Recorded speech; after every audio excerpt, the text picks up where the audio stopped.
स्थिरता ने भी राज्य के विकास को हानि पहुंचाई, लेकिन बीते कुछ वर्षों में इस अस्थिरता को गोवा की समझदार जनता ने स्थिरता में बदला है।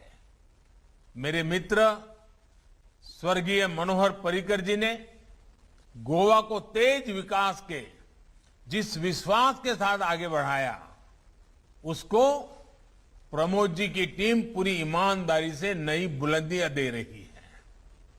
आज गोवा नए आत्मविश्वास से आगे बढ़ रहा है। टीम गोवा की इस नई टीम स्पिरिट का ही परिणाम स्वयं पूर्ण गोवा का संकल्प है।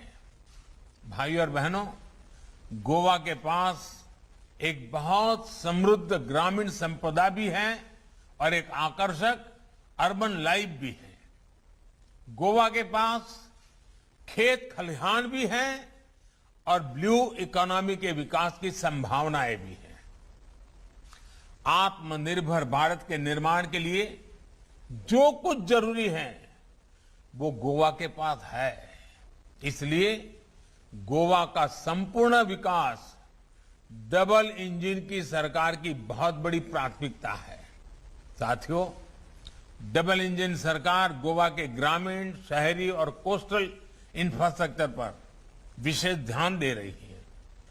गोवा का दूसरा एयरपोर्ट हो, लॉजिस्टिक हब का निर्माण हो, भारत का दूसरा सबसे बड़ा केबल ब्रिज हो, हजारों करोड़ रुपए से बने नेशनल हाईवे का निर्माण हो, ये सब कुछ गोवा की नेशनल और इंटरनेशनल कनेक्टिविटी को नए आयाम देने वाला है।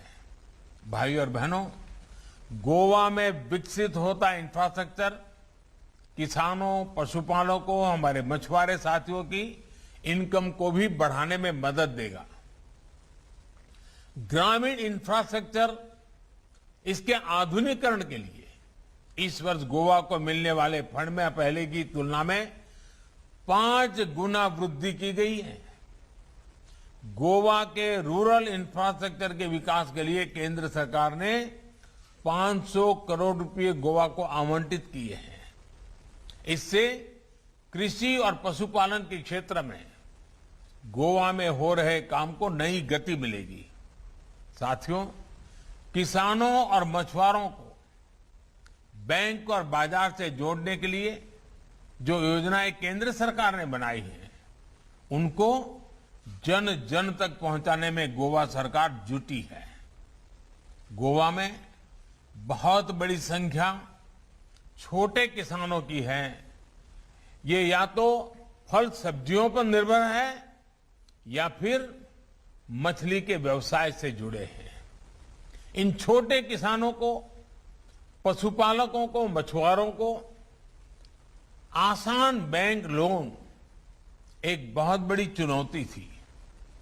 इसी परेशानी को देखते हुए किसान क्रेडिट कार्ड की योजना का विस्तार किया गया है।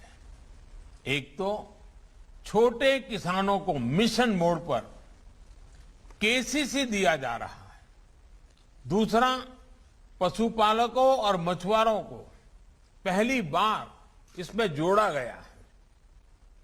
गोवा में भी बहुत कम समय में सैकड़ों नए किसान क्रेडिट कार्ड जारी किए गए हैं और करोड़ों रुपयों की मदद की गई है।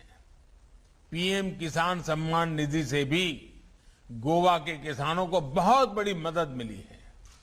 ऐसे ही प्रयासों के कारण अनेक नए साथी भी खेती को अपना रहे हैं।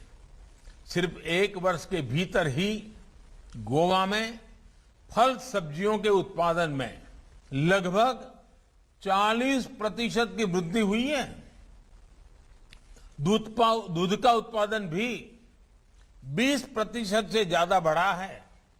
मुझे बताया गया है कि गोवा सरकार ने भी इस बार किसानों से रिकॉर्ड खरीदी भी की है। साथियों, स्वयं पूर्ण गोवा की एक बड़ी ताकत फूड प्रोसेसिंग इंडस्ट्री होने वाली है।